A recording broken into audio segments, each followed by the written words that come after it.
Chapter 28, page 219, Shoshana Weber. By the time I get to Portland Street, I'm walking so fast that the others are half a block behind me and running to catch up. Chase. I didn't think I could be madder at him than I already am, but this almost makes it worse. He's innocent of the attack on Joel. I saw it with my own eyes. It was easier when I could just hate his guts, no questions asked. But it's not as simple as that. Now, every time I work myself into a good rage, I'll see him trying to protect Joel or working with the video club or interacting with Mr. Solway, and that will ruin everything. It's the mix of good and bad that makes my head spin. Worse, a lot of the mean things I said turn out to be wrong, and it might be too late to take them back. In the lobby, I wait for the others to catch up and drag them down the hall to Mr. Solway's room. I knock on the door, but burst inside without waiting for an answer. The old man is doubled over in his favorite chair, working at his sneaker lace with intense concentration. "Spying me?" he exclaims. "Well, don't just stand there. Come in and help me undo this knot. I don't bend in the middle like I used to, and when I do get close enough, I can't see it." I step inside and the others follow. "By all means," Mr. Solway adds, "invite the whole world. Watch the old Kruger trying to untie his shoes. Who's bringing the popcorn? You're going to have to blow up the balloons yourselves. I haven't got the wind for it anymore." I kneel down and pick the knot out of his shoelace. "Mr. Solway," I ask breathlessly, "has Chase been here?"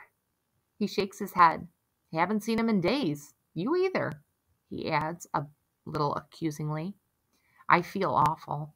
I haven't come by since Joel got hurt, and now I realize that Chase hasn't visited since that horrible day either. It never occurred to me before because my only thoughts about Chase were how much I despised him. But to Mr. Solway, it must look like we didn't need him anymore because our video was finished, and we just tossed him aside. It's my fault, I confess. I got mad at Chase for something that was only partly his fault. That's why he stopped coming. Not because he didn't want to see you, but because he didn't want to see me. And I stopped because I didn't want to run into him. I feel a hand on my shoulder. Joel is standing next to me, and I realize that he's trying to tell me I'm getting so worked up about this emotionally that I'm not making much sense. A crooked smile spreads over Mr. Solway's craggy face. "I wouldn't be young again for all the tea in China." Kimberly steps forward. "We saw a movie about you in my school." "That was Warrior," Brendan supplies quickly. "The project Shoshana and Chase did together." There's a commotion out in the hall. Loud voices and pounding footsteps. Mr. Solway frowns. "Not wheelchair roller derby again. The greatest generation. They think they own the world." I poke my head out the door in time to see Chase sprinting toward me with, of all things, a vacuum cleaner clutched in his arms. As I watch, he's yanked violently backward off his feet. He falls hard, still clinging to the appliance. Aaron is on the floor behind him, both hands on the electrical cord that brought Chase down. Bear hurdles the fallen Aaron and descends on Chase like a bird of prey. And when Chase won't give up the vacuum, Bear rains punches on his head and shoulders. I hear a cry of outrage from Kimberly, but it's not as loud as my own. The two of us rush forward and jump on Bear, trying to pull him off Chase, and it works. He scrambles back to his feet and shoves us away from him. Kimberly bounces off the wall, and as we stumble together, our heads meet with a crack. I see stars. "Hey!" Little undersized Brendan comes flying at Bear, his anger lending him courage nobody ever knew he had. He begins pummeling Bear, landing blow after blow. It's insane. David versus Goliath. He isn't even making proper fists. His thumbs stick out like apple stems. Then Bear's shocked expression turns to cruel glee, and he laughs even as Brendan continues to flail at him. Finally, he hauls off and catches his much smaller assailant with a bone-crushing uppercut to the jaw. Brendan lifts off of the floor and lands 6 feet away. Amazingly, Brendan gets up, his chin bright red from the punch, and starts for Bear again. Chase is on his feet, reaching out to hold Brendan off. It's a good idea. Those two gorillas could really dismantle him. Aaron snatches a vacuum off the floor and draws it back like a baseball bat. And the ball is Chase's head. I rasp a warning. "Chase!" Mr. Solway's walker comes freewheeling down the hall. It slams into Aaron's kidneys just when he's off balance for the home run swing. He and the vacuum tip over backward onto Bear. Three of them, Aaron, Bear, and the Hoover, clatter to the floor. "Ha! Bullseye!" exclaims Mr. Solway with satisfaction. There they are. The heavy doors at the end of the corridor are thrown open, and Joel appears, leading Nurse Duncan and two security guards.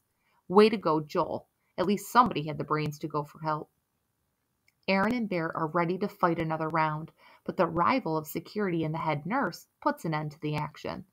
Brawling in the middle of court-ordered community service won't look good on their records. Bear points an accusing finger at Chase. It's his fault! Nurse Duncan is in a towering rage. What is? Residents are beginning to appear in the doorways to investigate the cause of the disturbance, so the head nurse drops her voice. What is all this insanity about? In answer, Chase pulls the filter bag off the Hoover and dumps the contents on the floor.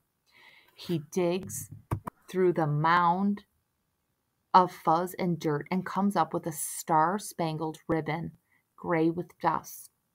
Dangling off the end of it is the highest and most renowned military decoration any American soldier can earn, the Medal of Honor.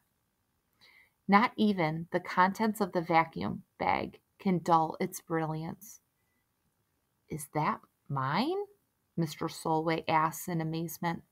Chase nods. I took it from you. I don't remember doing it. It was before my accident, but that's no excuse. He hands it to its rightful owner and bows his head, shamefaced.